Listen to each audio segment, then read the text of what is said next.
G'day and welcome again to another Campfire Project discussion. Today, first of all, I have with me Maria Paterakis, who is a midlife counsellor. G'day, Maria. How are you? Oh, great. I'm happy to be here. Thank you. And also Michael Haan, who is the founder of Care to Grow. How are you, Michael? Yeah, really good, Alan. Very excited to be here. Thank you. And also we have Rose Davidson, who is an advocate for family and domestic violence. How are you, Rose? I'm very well, Alan, and thank you for having me. Thank you as well, because I think today is going to be a very interesting talk, because in the past, we're mainly, when we're talking about the current crisis, we've been talking about the impact of the physical isolation, but haven't really spoken about the impact financially. So today we're going to look at that more precisely, and in particular with a focus on potential relationship breakdowns and heightened domestic violence, and some strategic ideas around improving the finances to help both men and women feel safer. So, Michael, would you like to start us off on this conversation? Yeah, by all means, and I'd love to hear Maria and Rose's interpretation as well. But what I wanted to first explain is that with financial stress, it's always been there. And if we look at financial stress and what that actually does, so it's a leading cause of anxiety, depression, cancer, and one of the leading causes of relationship breakdown. So yes, it's always been there, but it's very heightened at the moment. Yeah. I just wanted to share, I suppose, to put it in some perspective. I've been doing a lot of interviews around, and it's that Maslow hierarchy of needs, where a lot of people start in that sort of survival mode, where they're just looking at food and shelter, then looking at safety, the next step up there, which is wanting to feel secure, and then looking at that sort of love, belonging, relationships, community, then going into esteem and self-actualization. So that's just growing up that list, that hierarchy of needs. And what we're finding is 80 or 90% of people have dropped into that sort of safety and survival mode. Yeah. And what that sort of means, what I'm seeing out there anyway, Alan, is that there's a lot of anxiety, there's a lot of fear around there, and people are making very short-term decisions because they're only looking at the next 7 days or 24 hours if you're really in survival mode.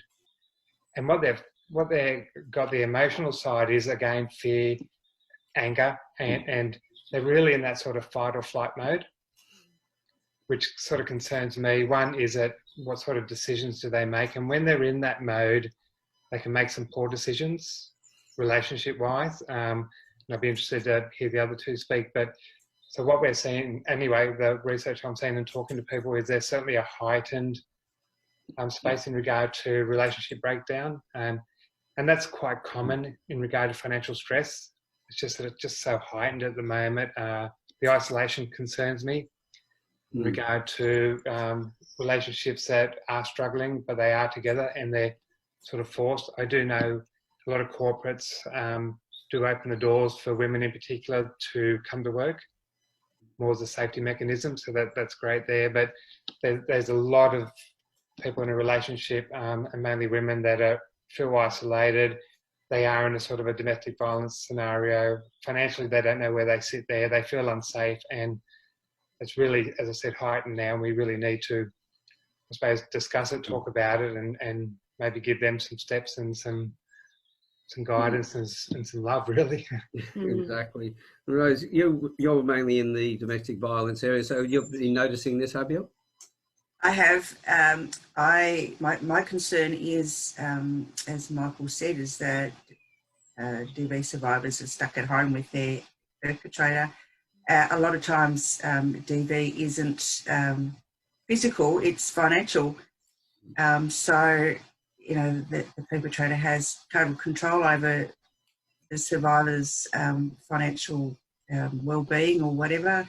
And yeah, that it has to be devastating for them to be stuck there and not being able to leave the house. And, you know, maybe they've tucked away a few dollars somewhere and, you know, not being able to use that because they're being monitored all the time.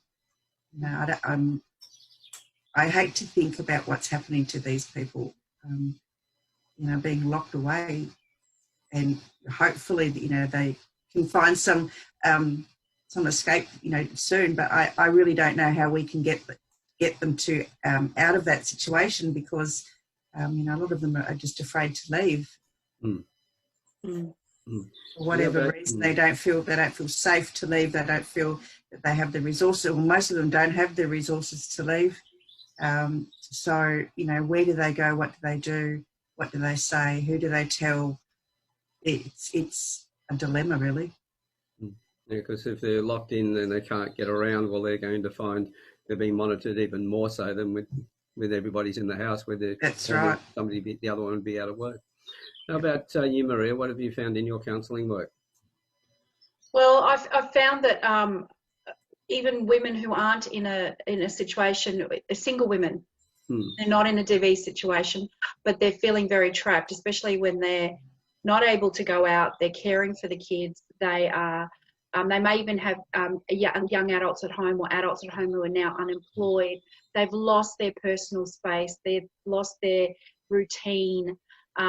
And I think that this is an issue regardless of, as far as self-worth goes, and your space to create that self-worth can come on in many different ways. So I'm seeing I'm talking to a lot of single women who are struggling with having to share their space all the time and having no one to back them up or support them in that kind of situation, where they're dealing with younger people who don't want to do as much as they could be doing, and the tensions that come with that, and the mother feeling a bit like she's in a servitude role to her family, more so where they are more than capable of picking up the slack, so to speak. Yeah. So, Michael, what sort of suggestions have you got for people? How can we, how do we recognise the problems? How can we help them? Yeah, no, I think to that point there, that these problems have always been there.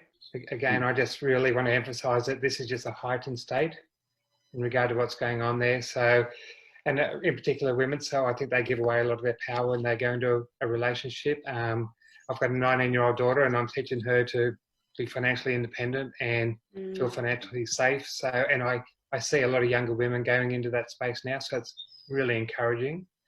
So, but all I can say is really have that sort of healthy relationship with money.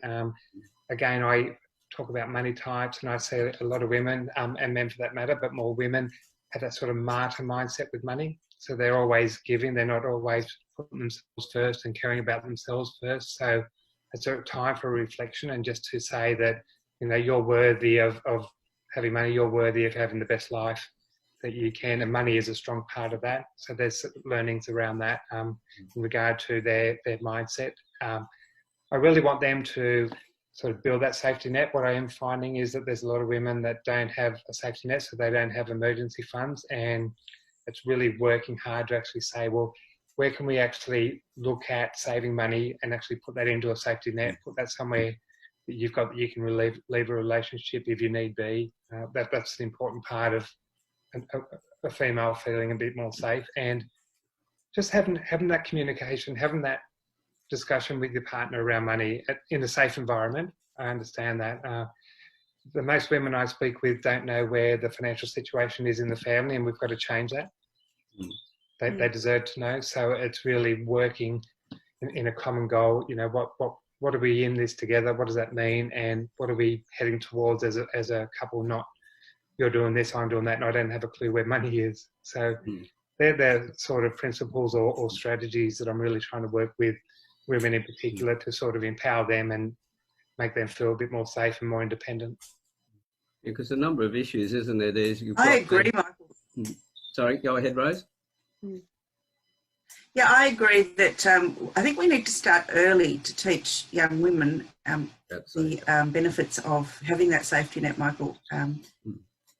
It's,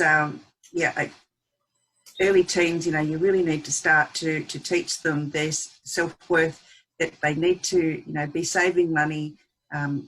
They need to be taught. I mean, for me, for instance, I didn't have that background, so I didn't know how to save money. I didn't know. I just thought, money's made round to go round. My husband reckons it's made flat to stack. So, but I do really think that women, young girls, need to be taught at early stage. From 15, 16 even, because a lot of them are leaving home because of whatever situation is there, and they have no clue. They just wouldn't know how to budget or you know, put money aside, or, you know, go into a safe relationship, and how their financial situation, you know, can reflect on them, or, you know, make it a safe thing for them. You know, money is usually a taboo subject in any relationship, and it really needs to be an open discussion. I'd like to make a comment on that too, Yes, because please. I think that a lot of people talk about saving for things. You save for a car, you save for a house, you save for a holiday. What they don't tell women about is about saving for having babies. And that is a topic that's never raised, and I don't think it really came home to me until I had my own. And I had them later. I had them in my late 30s and early 40s, and I'd done all that kind of saving. But what that meant when all the maternity leave money stopped is that I wasn't ready for that. Even though I had them later, no one talks about what is going to be your extra little support level that you go to as a woman, where you don't need to actually have that conversation anymore with your husband about wanting stuff or needing stuff. And when you've been a really independent woman like I am and always have been, to go to that conversation, that financial conversation, when you've never needed to have it before, and becoming able to have it in your late 30s, it was just overwhelming. It's like, why am I having this conversation? I shouldn't be having this conversation. But no one talks about being prepared as a woman to financially support yourself with children, or while you have children, to deal with the fact that we don't have income after a certain amount of time. And it also goes to the idea that one job, one income, that we talk about so much, that people have always kind of adhered to, that thankfully is changing, but we don't put all our eggs in one basket, that we do have some kind of residual income that's coming in from diversifying our options around how we create money, as well as women and men. I see the men who are really struggling on TV at the moment. I saw on the project the other day, there was this lovely couple in their 40s, and I work with people in their midlife. She was a dance instructor. Her studio had to close down, but she was still giving classes online, and she had some sense of purpose. He had one job, one thing. He would go to work that went 10, 12 hours a day of now sitting and thinking and looking very, very depressed because everything was in that one role. And then how do we get people to think beyond that one role? How do we support them to have a broader vision of their life that doesn't involve one job? Because that's when people lose their identity after retirement too. That's it, because in that particular situation, if he had the one job, it was something that he went to, and now he's at home, he can't do it online. His identity's gone completely. Gone. That's going to cause some problems, even though his partner has got the online program and she's able to make some money through that. That's also, you know, they might have some money coming in, but that's going to add to his problems because, I mean, his feelings about his self-worth. And that thing she had no money coming in. None at all. She was doing it voluntarily, and they were calling on family for support. So they were waiting for the job keeper to come through and things like that. But still, when so much of our identity is wrapped up in a role instead of us as a person. And if I could just make comment on Maslow's hierarchy of needs.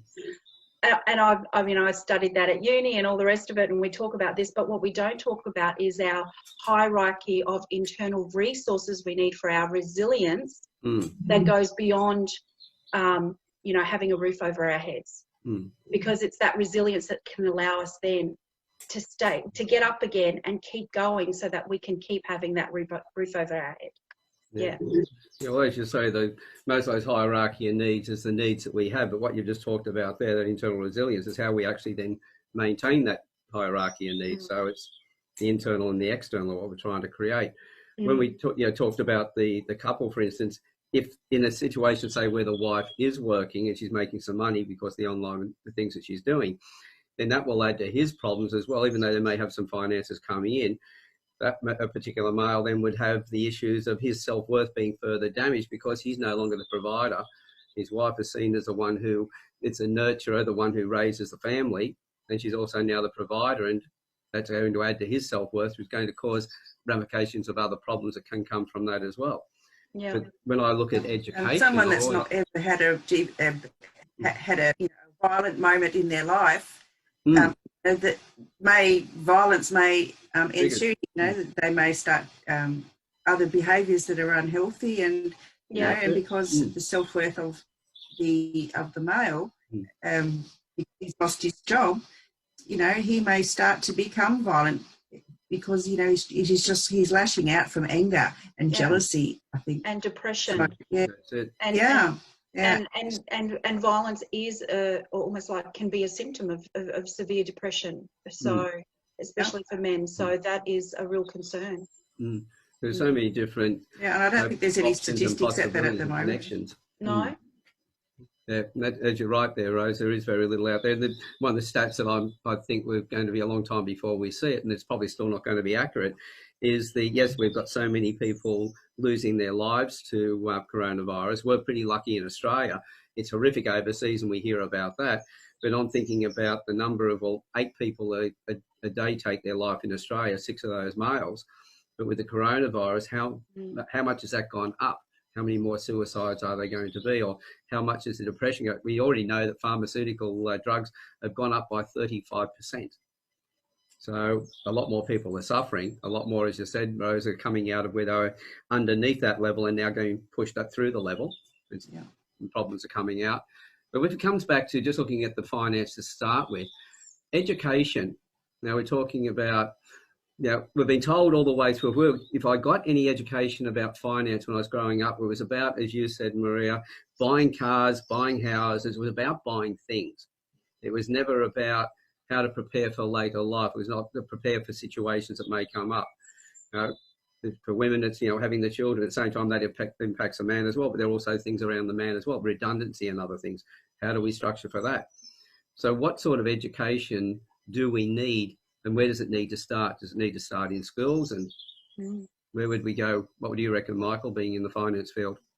I believe it should be part of the curriculum in schools, to be honest, starting from year 10 and upwards, really. And as my background and what I'm educating around is really the money mindset and limiting beliefs and behaviours around money. And I think if you start with a healthier relationship with money earlier on in life, it'll just make such a change to your life. The way you communicate, the way you actually deal with money, the decisions that you make, and people are watching you, your self-worth. And as I said, if you can actually sort of live a life there with financial freedom, that shows in other ways. So you're able to give to the community, you're able to give more love. So there's just so much to be said for people learning around money, learning the value of having a good relationship with money, and taking away a lot of the negative connotations with money, because at the end of the day, money is freedom. And money allows people to sort of have a good relationship and live their best life. So the earlier the better, Alan. Yeah. Unfortunately, the relationship with money can be a learned behaviour from parents or caregivers. So, how do we get around that, Michael? That's an interesting thing. And so the programming side, which is the subconscious, actually starts in the last trimester when you haven't even been born yet, up to 7. So, and a lot of it being subconscious, Rose, is that sitting down with a client and getting that sort of subconscious to an awareness. People don't know that they're living on autopilot, especially when it comes to money. So as I said, what they've been programmed around money, and really for them to understand their money types. A lot of people I speak to, and I was one, they sort of got a victim innocent money type where they don't look at it, it's not there. They don't take responsibility for money, and that's a program. But when you start building an awareness and looking at their money story and who shaped that, and then they sort of get these light bulb moments, they go, that's me. I don't want to be like that. I want to change. Can you help me to change? And that's that transformation. Everyone can be reprogrammed. We can actually put in better programs for anyone to have a healthier mindset around money. First, you have to have that awareness so everyone can be helped. Yeah. Absolutely. And I think it starts early. But who goes into the schools to do this?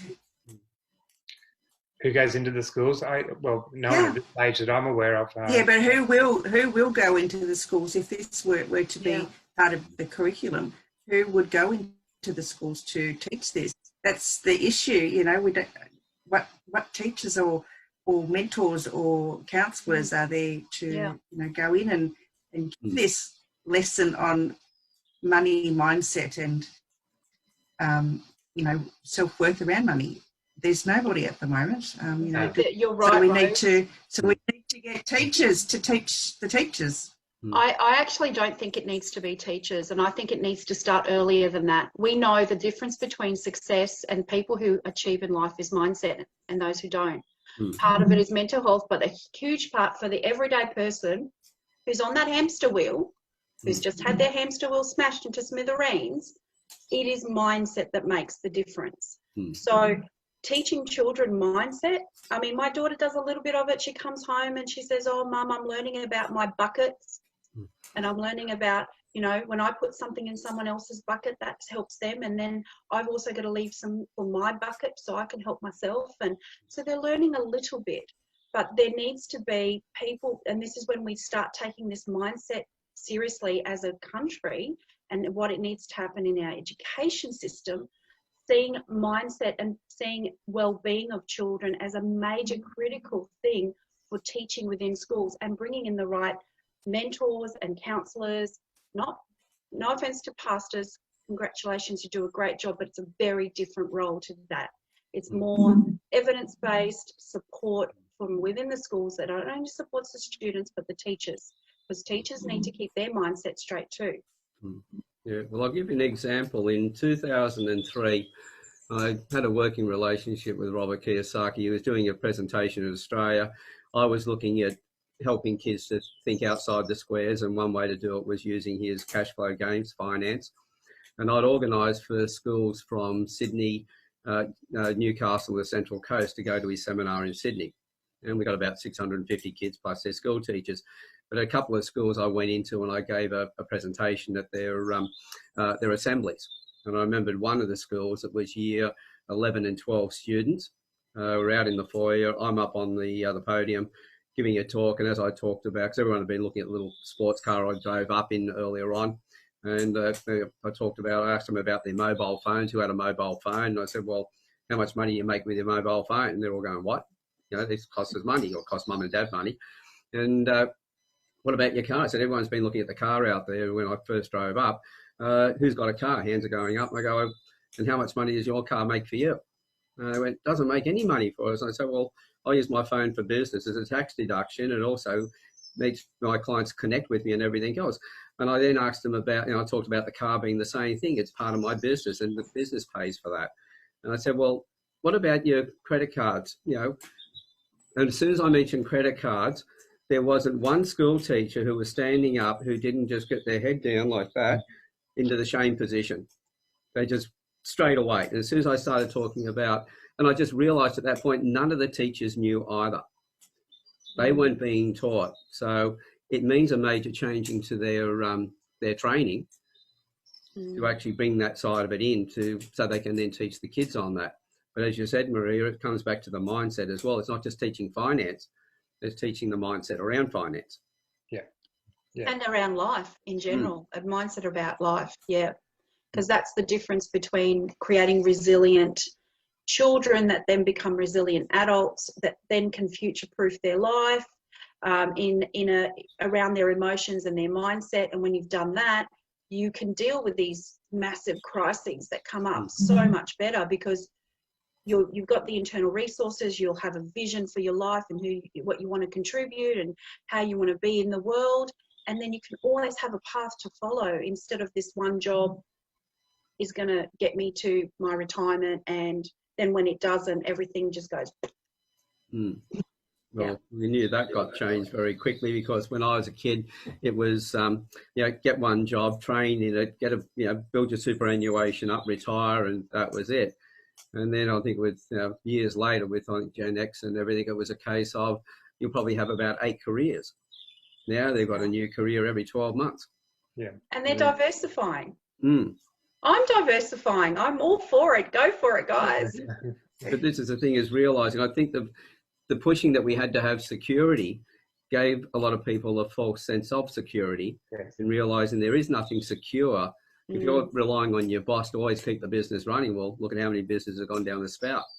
It wasn't Warren Buffett who just recently lost so many $1 billion in these deals when he shut some of his flights down, his planes.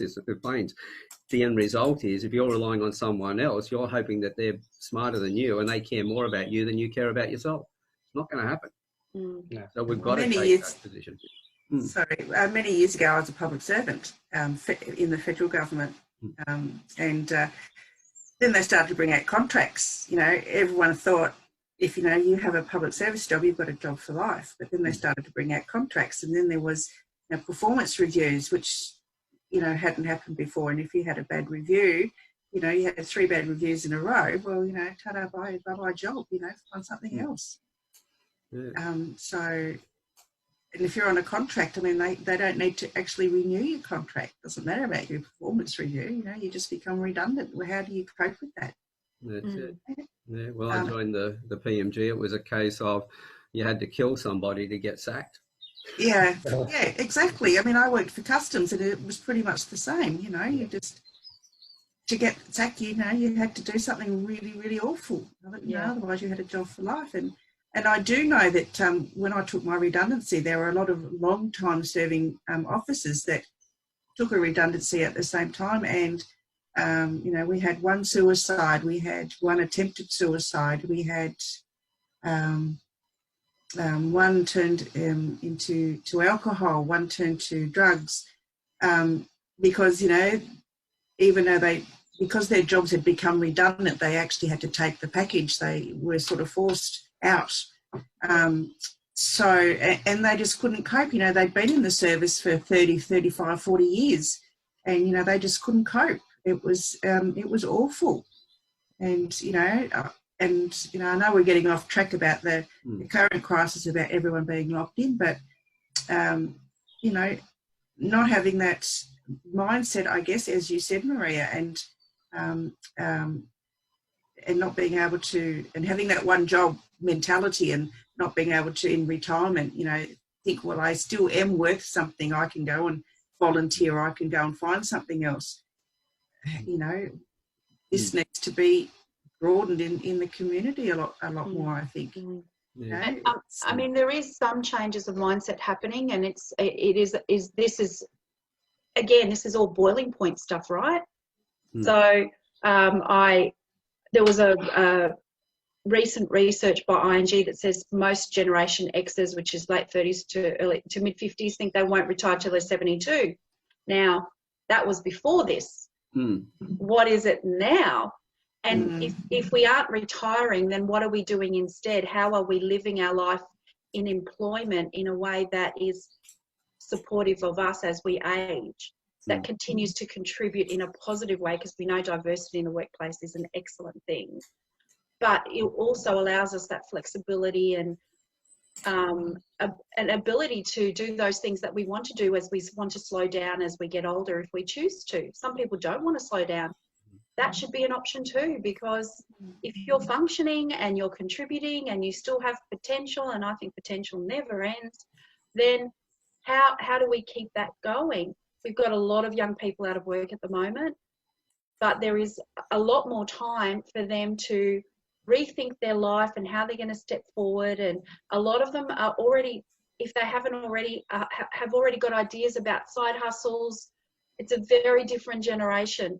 They're supported the right way. They're going to come out of this in flying colours. But what about those in their 40s and 50s, early 60s, who have just lost a whole heap of superannuation, on top of drawing superannuation out if they're in a crisis, which then leads to less superannuation because we've got less time to recover. There's so many financial layers going on here. I mean, Michael, what do you think of all that? Because I'm against taking out super personally, but I know people will do what they have to do for their situation, and they should be advised by someone who's appropriate. And they've got to have the right strategy for them. Yeah. So really, as I said, so all you're hearing in the news, take out $10,000 out of your super, go to your bank and ask for a 6-month leave of not making repayments, and they're two absolute last resources potentially. What are the other strategies? As I shared before, we can sit down and do a budget for someone and really work out. Generally, they're paying 1 to 1.5% over on their home loan anyway. If we can't save $10,000 to $16,000, that's just going down the drain as we speak.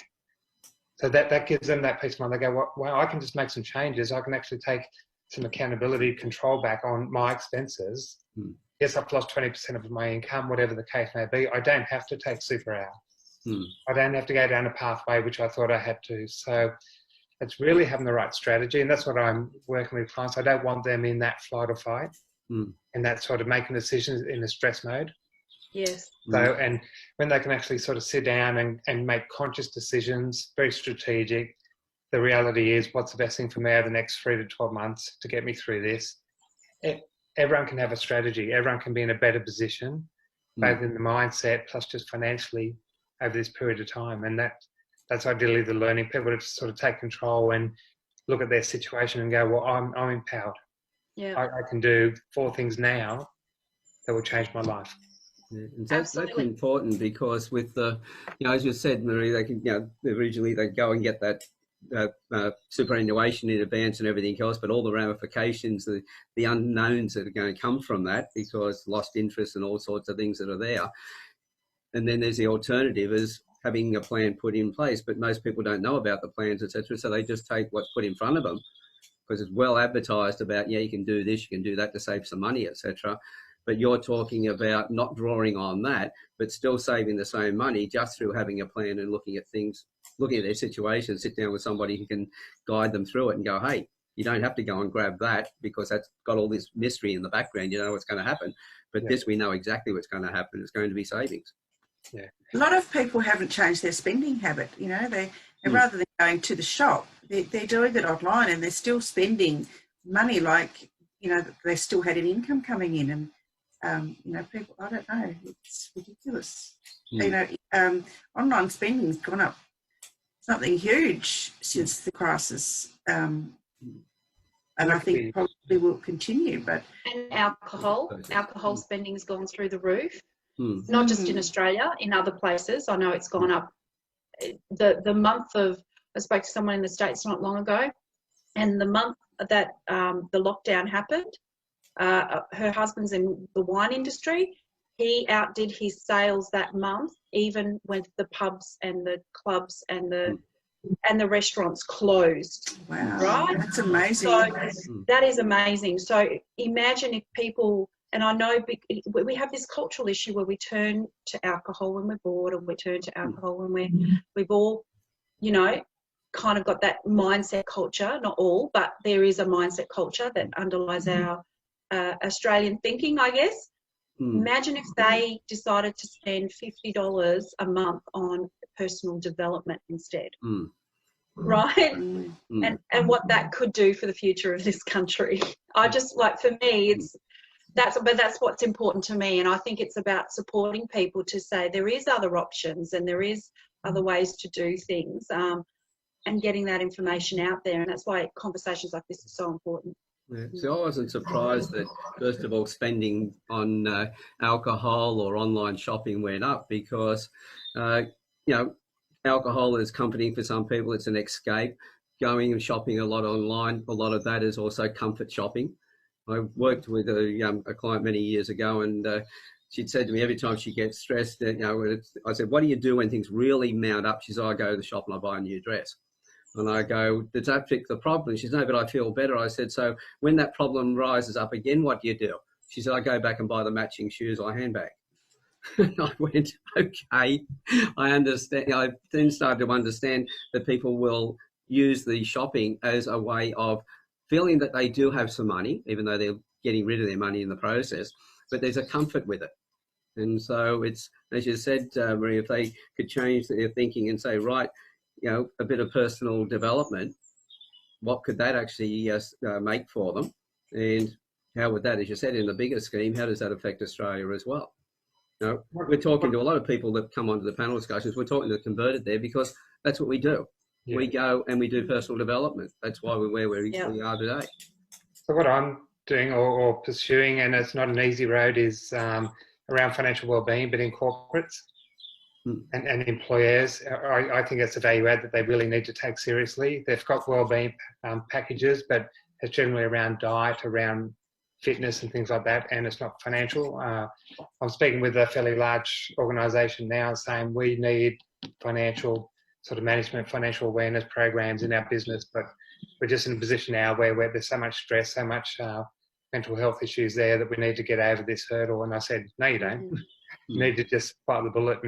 But I believe that if you get at corporates or bigger businesses that are providing a financial wellbeing program for their employees, you can capture a lot of people quickly, and as I said, change the mindset, get them making better financial decisions from a better space, from a real conscious space.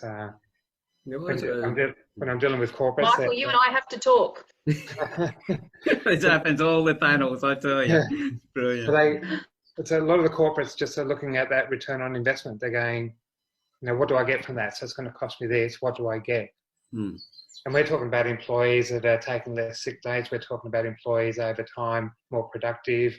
They feel more loyal to the corporate. Yep. These are all the things that can you measure over time? You can, but it's really a good faith in saying we really need to help our employees in regard to, making better financial decisions. And it was pre-COVID-19. Yeah, that's one of the things that I found that, before we got into COVID-19, we'd gone from around about 2012, where 68 or 66% of employers were disengaged, to about 2018, when it was 87% disengaged. And the business, if your staff are disengaged, they weren't productive, you weren't making the profits you could have made.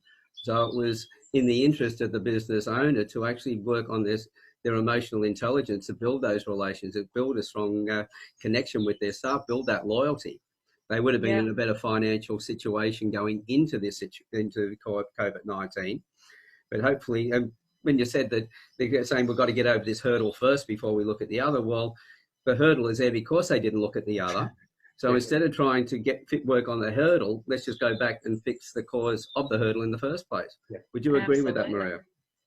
Oh, yeah. And I was listening to Mike and I was going, okay, so, because my thing is, let's engage employees with their overall vision for how they want their life to look.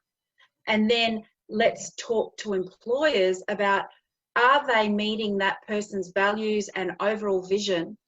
Because then that informs how they spend their money as well. So that mindset is so linked to how they want to live their life, the outcome that they want for their longevity. And we have to talk about longevity because we're all living longer. And, if you're 47 like I am today, you've got a very good chance of living another 47 years, if not longer. So we are literally, it's the first time midlife is actually midlife, because normally you'd live to 65, 70, and now you've got, way more than that. So how do we engage people? For me then. What's that? There's hope for me then. There's hope for me then. Yeah, I'm so excited. I've got at least 47 more years to create stuff in my life, at least. That means I'll live to 120. Oh, my goodness. I know, I'm up for that. I don't mind 120. With all those years, I'm just wondering how much havoc I can wreak. I love the idea of it. It's brilliant. It's I just had a thought there and I just lost it. But sorry, we laughed. Yeah. Oh no, I'm enjoying this, and I'm loving the fact that panel members get connected and they're talking about doing, getting together and talking about things, because it's through the connections that we're making that we're really growing. Oh yeah, when it comes to some of the businesses said, well, they don't really want to work with their clients, their staff to that level, because their staff might determine when they get looking at what they really want out of their life, they might leave them. And they go, great, isn't that fantastic? Because that person's going to be one of the ones who are miserable in their job, and therefore you're losing money that person could move on, and you have somebody else who does want to be there. So every company should be doing this. And there's a flip side to that too as well, because if someone outgrows that business, for example, and they've done so well in that role that they need to go, they're going to always spruik that business they've just left. That's it. Because you know what, they care about you, and you know what, you should try and get a job there. They don't think of that side of things too. Yeah. There's a company in Newcastle, it was an IT firm, Hunter Link, I think it was called, and their whole approach was to develop their staff to a level where they could leave if they wanted to, because they knew that if they left, they would go as ambassadors, as you just said, ambassadors for that company, so that other people then wanted to go work with that company. Yeah. And therefore they would get new staff coming through, new ideas, and they knew that from the new staff they brought in, from their ideas, they could actually grow and expand with new things that they hadn't thought about before with the set group of people they had and with their own mindsets. And I think it's fair to say with businesses and corporates, they had their values, they had their culture, and I don't think they took it serious, to be honest. They were just words, and now it is serious. Yeah. Now they've got to live and breathe it. We've always said that they should be doing that, but now we're going to judge them on that as employees, as a part of their community, whether it's joint ventures, whatever. If you say you're going to do something and how you breathe it, how you show up every day, that's just going to be critical for businesses moving forward. So I like that, because people have got to be true to label. That's it. I love the idea of that, because it puts the employer under pressure, but being put under pressure in that way means that if they do the right thing, the company's going to thrive. Yes. So put them under pressure so they can be wealthier. And I think that's brilliant. All you got to do is realise, okay, we don't want the pressure. Well, yes, you do want the pressure, because if you get that pressure, your people are more effective. They love what they're doing. Your company's going to make more money because the clients are going to love them as well. Yeah. Yeah. There's another aspect of, oh, sorry, Rose, you go first. No, that's all right. You go. There's another aspect of COVID that is not really being talked about, and that's that people have needed to work from home. Now, if you've come from a workplace where you were bullied, that's probably been a really nice relief for you. Really? Right? And now you're going to go back to work eventually in the next coming months, back into that environment where you're not supported, you're bullied, and you really struggle. And I'm thinking about those people who are probably really scared about going back to work because they've had that break from feeling so unsafe. That's where these companies now really, their business owners need to start thinking about that seriously, so that when they do start open again, they've got the right people coming in and training and helping them to build those relationships, so that working on where the bullying is and finding ways around, because most of the times when people are bullied, it's because of insecurities and everything else. It's usually not because the person who's doing the bullying is evil. It's because of their lack of self-worth and everything else, and they just pass it on. We know that if a child's bullied at home, for instance, they go to school and they bully the kids there. Why? Because so they can feel better, and it's a learnt behaviour. So if we now get the management to change that behaviour, the way they're thinking, and we pass that down through the organisation, there's an opportunity here to remove that or reduce that bullying that's going on at the moment when people go back to work. Because I know that if I'd been bullied at work, there's no way in the world I wanted to go back. And I know that since they've asked a lot of people who are working at home, I think about 60%, I heard from a report this morning, I don't know where the research came from, but it said that about 60% of people have said no, they want to continue working from home. They just want to be able to get out and go shopping and go to restaurants and things like that. But as far as work goes, they just want to do it from home.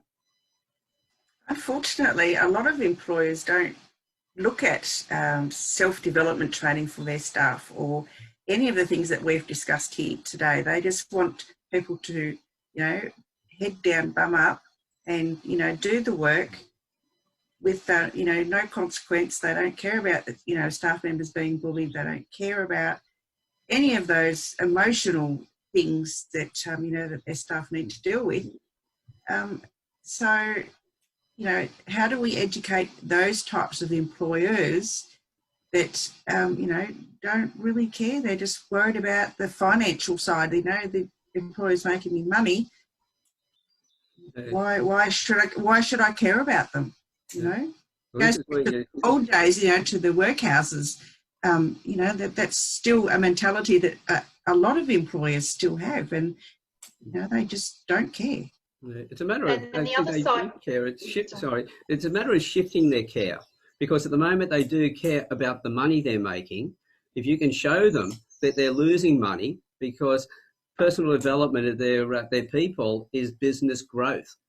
It expands and grows the business. If you can show them the financial thing and show them where they're losing money with their present attitude, and if they're really focused on their money, I think they'll start to shift their attitude and, well, okay, I don't really believe in this stuff, but if it gives me more money in the bank, I'll do it. Sorry, Maria. And that's fine. That's fine for the corporate sector, but there's also the public sector where over the last few months, the pressure has really upped in the sense of nursing and doctors and the medical system. And we know that that system is quite rife with bullying. And I don't think we can pretend that it's not. I think we all know a nurse or a doctor or someone in the medical profession who's worked in a hospital, even if it's just cleaning the hospital. The pressure there has grown. So are people going through a worse time through this, not only because of the pressure of COVID and feeling unsafe because of that, but also the added pressure of the emotional unsafeness that they go through in their workplace? Yeah, there's a lot to it. Okay, so we've still got to, still looking at the education on finance side of things. As we said before, with school teachers, we've got to educate them, but that's not going to fix, as you've said, Maria, the people who are in their 30s and 40s, who are at the older age. Are there any ideas on where they can actually go to find information, how they start? Because I think in most cases, it's going to come down to, first of all, having an awareness, okay, I need to do something, I need to know more about finance, and for the person to take on their own education. They have to direct their own education. Where are the best places for those people to go looking? What ideas might you have? Things need to be advertised in workplaces. You know, that there are courses available. There are people that they can go and see, people that they can reach out to. I don't know, how to get out in the forum. I mean, maybe, social media, but, you've got to pay for ads. But if you've got things in the workplace, and I think, that's probably a good way to reach out to people that, need some self-development. And it's not necessarily that the employer has to pay. The employee, could take it upon themselves in their own initiative to reach out to somebody, to be educated.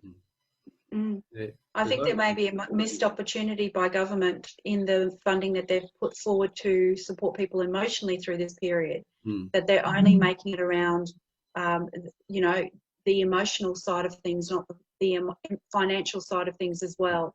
And they could have, and some of these non-government organisations have got financial counsellors, and I don't know what that makeup may be, but there may be an opportunity in that for people to seek financial counselling as well as emotional counselling. I would hope that the counsellors in these organisations are prepped enough to know when they need to send someone to a financial counsellor and whether or not they increase their staffing around that. Michael, you might know more about that than me. I think it's got to a stage there that they're in a lot of pain, so they're really in a bad situation. So I've looked at the banks and their financial wellbeing programs, and I don't think they're great, to be frank. So it's very generic, talks about savings and savings for holiday budgeting. I sort of get that. So there's some stuff there. I'm putting together a program only because I've been asked to, and there is a massive gap. Rose, you said it before, that people need to be able to go somewhere and just really step out some really good option strategies and hold their hand through that process. So I'm building that. Hopefully more people go down that path and get that out, because we really need to show some leadership and say that the courses that I've seen to date aren't that effective. They are very much around education, good to know, but not about capability. How do I actually improve? If I go on this course, what do I come out? What do I do better? How does it benefit me at the end? What's in it for me, basically? That's the whole thing, and you've got to use the KISS principle as well. So that's people I'm doing. fall with it quickly because their attention spans are awful. Yeah. Especially that's the noise out there. So but we need a lot more people doing it, and as they're giving it out as a training mechanism for employees to use it. It's not always about the employees. I get that. I think they do have an obligation, personally. That's my view. But that aside, it's up to everyone to take some responsibility of their growth and personal development. Everyone's individual responsibility. Every individual needs to take responsibility for themselves. you know, for their actions, for their thoughts, for whatever reason. It's really comes down to the individual. You cannot, you know, rely on other people to, you know, give you always what you need. Sometimes you just need to look within yourself. I mean, I'm a great believer in that. You know, if I need some support, yes, I will go to where I need it. But really, I have to look at myself and say, well, you know, what do I need? Why do I need it? You know, can I fix it myself? Can I go and self-educate? You know, you just can't rely always on others. And, you know, well, it always comes back to, everything in life comes back to ourselves first of all. That's where it all starts. And you know, we've got our personal responsibility. We've also got a collective responsibility to each other. You know, with realising now that how much we do rely on our community. Well, it's probably about time that we started, you know, being a community in the way that we do things. You know, not just look after ourselves, but look after each other as well. But again, starting with ourselves, because if we're not feeling the best, then we're no good to anybody else. It comes back to that. But it's also a case of, you know, it has the business owners have a responsibility to their staff. The staff also have a responsibility to the business. It's interconnected. But what I'd like to know is, Michael, you might have some suggestions on this. For people who, okay, going and doing a courses can be expensive and everything else. It depends on their finances. But there's introductory levels. There's information, free information you get and start getting you thinking the right way. But once you start making moves, then you can start, you know, you're getting into a better financial position, then you can put more into that. I always look at how can I do things in steps. I don't want to have to go right to the very end. It costs me a fortune and probably not get there because I get so stressed out with it. But if I can stage it and step it and move up and go, okay, I got this part done, that brings me to a new level, more finances, etc. I can then put more into the next level and move up. Where can people go and look right at the moment? And that's a great point, Alan, because I think looking at your wants and needs, it is a budget, but it's a bit different. It's really understanding what your needs are, and then if you can differentiate your wants there, then you can make decisions. And as I said, for someone needing to go on a course, online course, it doesn't cost a lot of money, to be honest, and you can show them a way they actually can put wants and needs there and cross off some things and save $6,000, or there's just so much money going down the drain, Alan. And people go, wow, I pay this, call it $200, call it whatever the course is, and they've just had a hit. And it's a pretty big hit, and it's very enlightening when people do that. They go, well, what's the next step? I'm starting to get hungry for this knowledge. I'm starting to feel a bit of power. So and the next step is whatever. So it takes them on that journey there, but they do need to get a hit pretty quick. They need to feel as if they can continue on with confidence. That's it. And I know that with all the dealings I've had with you, Michael, you're a very generous person. You're always focused on other people. I know that you have different things that you share with people.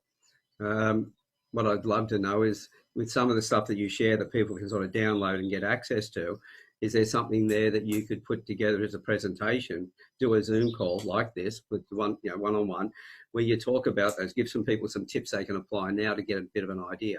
Is that something that you'd be able to do? Well, I've committed, and I've got some people around me keeping me accountable to a webinar in about 2 weeks. So I've got to set the date, and a training program that's going to follow a week later. It's just too important. So again, it's just something there. I've worked backwards, and I've got a team around me that I said, you've just got to hold me accountable. I've just got to get out there. Yeah. Well, add to that then. When you're putting that together, you've got the dates and everything else, you've got your promotional stuff out there. Put it in the Campfire project so everybody in here can see it as well. Some of the other camp members in here, we've done some other education programs as well. So we do a one-on-one call where they've been actually sharing some of their information, giving some guidance. So if that's something you'd like to do in here as well, I'd love to do that with you as well. Thank you. So, because that's the other thing too, is, and people have had a chance to listen here today to all of you speak. I know that, from the domestic violence side of things and finding out the best way to get help, talk to Rose when it comes to understanding your midlife side of things, and that talk to Maria. And on the finance side, get in touch with Michael. That's what we're all here for. It gives you the opportunity to not only hear about the problems that exist out there, but as we've been always moving towards in all of these campfire discussions, is to look at solutions. Not just talk about a problem, but actually go, well, here's something you can actually do. This is a way of moving forward. And here's three great people on the screen right in front of you who can help you with doing just that. So I'd like to thank you, Rose, Michael and Maria for being here today. I really appreciate it. Pleasure. Loved the conversation. I'm really pleased to hear, Maria, you said to Michael that you two need to talk. I love it. It's what the campfire's all about. And so thanks again, guys. I really appreciate it. And to everybody else out there who's been listening in, I hope you got a lot out of it. And as I said, get in touch with these people and ask your questions, move yourself forward. Take a bit of personal responsibility, as Rosa said, and get the advice from these three professionals. Thank you very much, and we'll see you on the next chat. Bye for now. Yeah.